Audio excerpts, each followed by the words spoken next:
Hey everybody, despite how bright and beautiful it looks, it is actually Saturday night. I've been down here tinkering around with my new garden tank all afternoon. I've actually been tinkering around with both my tanks down here, my garden tank here that we're looking at now and my red-clawed crab tank that we have sitting directly below us. So we'll get to that one in a minute. So the first thing you might notice about my new garden tank here is that I actually removed the front black plastic rim off the tank, and boy does it make a difference. I really hated seeing that on there before, and one of my viewers had suggested when they first saw the tank that if they had done the tank they would have removed the rim. And I'm not gonna lie, in all the years I've been keeping fish, I've never seen somebody do that, and it's never really even crossed my mind that you could. I always just sort of took it for granted that these, $15, $20 tanks you buy probably needed that support around the top to hold them together. I know the silicone they use to seal the edges and everything is a really, really strong bond, but I still wasn't 100% certain.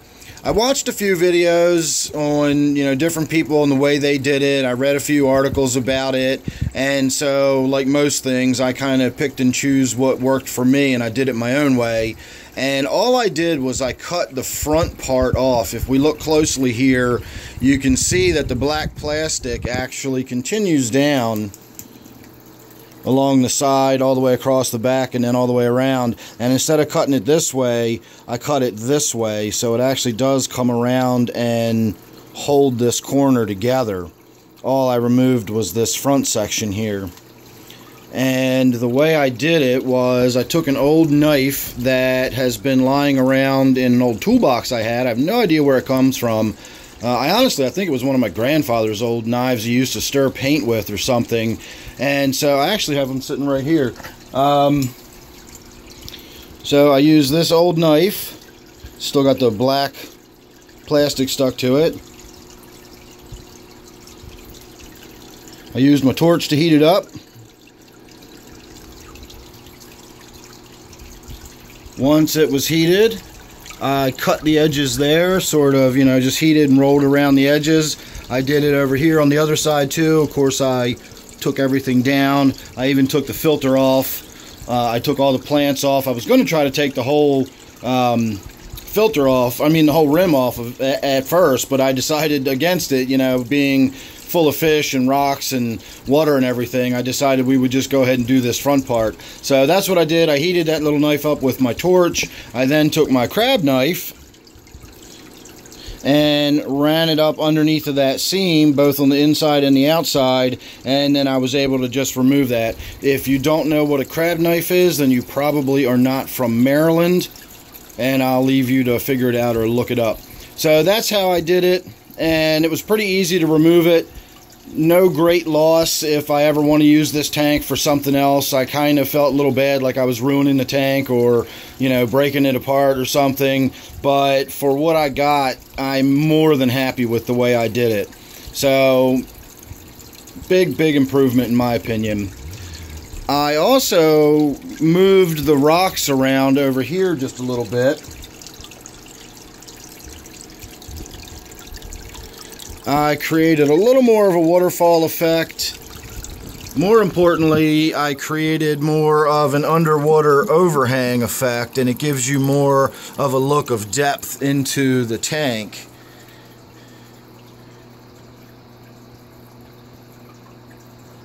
So I can fill the tank up much more than this, but right now I wanted a little more of the trickling water and sort of babbling brook effect. If we come around this end, we can see likewise there's a fair amount of room behind all these rocks and under everything. You can kind of make out that those small fish in there have a little more room than it might initially look when you glance in on it. So we've already got some of the creeping Jenny working its way across the glass here, thanks to me propping it up there, of course. I'm really interested to see, if you look closely, you'll see the new growth on the creeping Jenny. And especially the new growth on the stone crop. The little tiny, tiny, tiny stuff is the new growth. I've never seen this stuff grow that dense and compact. Now, of course, we have it in the yard, and the yard simply does not get sunlight the way this does all day. I know this isn't actually sunlight, but the plants don't know that. And they're just getting bombarded with it for about 13 or 14 hours a day. And it's really making a difference. I'm getting some fantastic growth. All the stuff in here is just, again, it's just never seen sunlight like this out in my yard. I've got my catnip in here, and I've got that down on the ground out of our way right now. That's this big bushy plant right here. One of these days I'm going to bring in my catnip from outside. We've got it sitting in the sunniest spot we can find in the yard, up against the house, right out back. And I'll show you the catnip out back growing in natural sunlight versus the catnip I've got growing in here. And of course, again, don't tell the cats, because the day they find out, it's going to be a big mess. So the other thing we did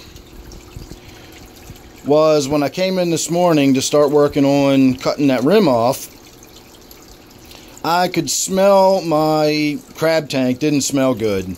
So when I lifted the plastic off of the lid, it was nasty. Some of the Anubias that I'd put in there, the leaves had died and they were rotting. The rhizome itself is okay. I kind of expected it to go through some shock. I sort of figured I'd lose some leaves and stuff. Never thought about pulling the dead leaves out of there. So again, just sort of a stupid oversight on my part. And it just got really funky and gross in there. I did find a dead crab. So as I started sort of pulling the tank apart a little bit, there is one crab left in there. So I rearranged the tank again. I removed that big filter, and all of the space you can see on the left there is where that big filter took up all that room. And then I piled a bunch more stuff up on the right here to create a little more land effect. Originally I was going to put the filter, in fact originally I did put the filter on the right hand side to create more of a splashy waterfall effect on the rocks. You can kind of see how I've got this open gap right here. That was for the filter to go down into, and it just, I don't know, I couldn't make it work to my satisfaction. I tried and tried and tried, and in my experience, at least for me personally, if I've got to force something like that, if it just doesn't want to work, if it doesn't want to look right and go and just feel natural, then at some point I need to just give up and walk away and stop trying to force it. And that's what I did. So I moved the filter over here to give it a more depth of waterfall effect, and then I raided my office tank. My office tank is so full of little guppies and endlers and whatnot that breed in there. It's just mad full of them. So I scooped a couple of big netfuls out and plopped them in here. So I've definitely got males, I've definitely got females, I've already got pregnant females in there. And it's not going to be long before this tank is overrun and loaded up with guppies. And then, of course, we do still have the one crab over here, and he's got lots of room to roam if he wants. And at night, I can still put the plastic on over this end. It'll come over to about here, and you know, I can just hope he doesn't climb up and out over, you know, the filter or something like that. There's not a lot I can do about that. You know, I'm going to probably ask around, see if there's anybody at my local, you know, big chain store that I run to fairly frequently, if any of the employees there might want one of the crabs or something. I know I can't turn it in for store credit there, but if I can get rid of the crab altogether in this tank, we can make this something, you know, to be a little more natural, and part of that, maybe we can put some crayfish in it, or do something interesting like that. But right now, with the crabs in there, we can't. When I dug up the filter out of the other room, I could not find the lid for it anywhere. I found lids for lots of 40s, but this is a Tetra Whisper 20, and what I wound up doing was I found this plastic container, which, ironically enough, goes way back to my early days. If you've heard me mention how enthusiastically I set up all these different tanks, I had a tank that had crayfish in it, and then I put a toad in it, and I believe I still have a toad tank playlist. It might be my old crayfish tank, but I think it was my toad tank playlist. I think I still have a few of those old videos out there. I'll see if I can find some. and that has just been sitting out on the back porch. Hostas are almost indestructible, and when I took that tank apart years ago, I just never got around to doing anything with that container, and it's just had that hosta growing in it ever since. It was a real small hosta. It was probably closer to this size hosta when I put it in there years ago, and there it is. So this side of it was a little open. I removed it. I'd done it with like moss and stuff decoratively to give the toad a place to hide. This was actually the toad's house. And so to sort of fill that gap, I pulled up a bunch of this stone crop, stuck it in there, threw some soil on top of it, and boom, we're done. That stuff will root in and start growing, no problem. And then it'll be nice and sort of flowing and hanging down. So it's a little bit different feel when you walk in the room now. It looks a lot more natural. It looks a lot more water featurey. That big black eyesore of a bar running across there not being there, just man, it just makes such a difference. So now we're just going to have to let the creeping Jenny sort of grow in and grow over top of this end here, and it'll hide those black market packs and you won't even really notice them at all. Again, we can probably fill the water up a little more. Just for the sake of this video, I was going for a little more of the splish splashy waterfall effect dripping off of everything, kind of, you know, gives you a little sense of depth. You can see back there water dripping back in the distance and then up close off the leaves and so on and so forth. So we'll see some progress. We're definitely going to see some progress with the plants. Again, I'm just amazed at how well they're growing. I'm almost wondering if some of these aren't going to undergo a little bit of stress because they're getting too much light. The only thing is I'm worried about is my daylilies not necessarily being able to bloom.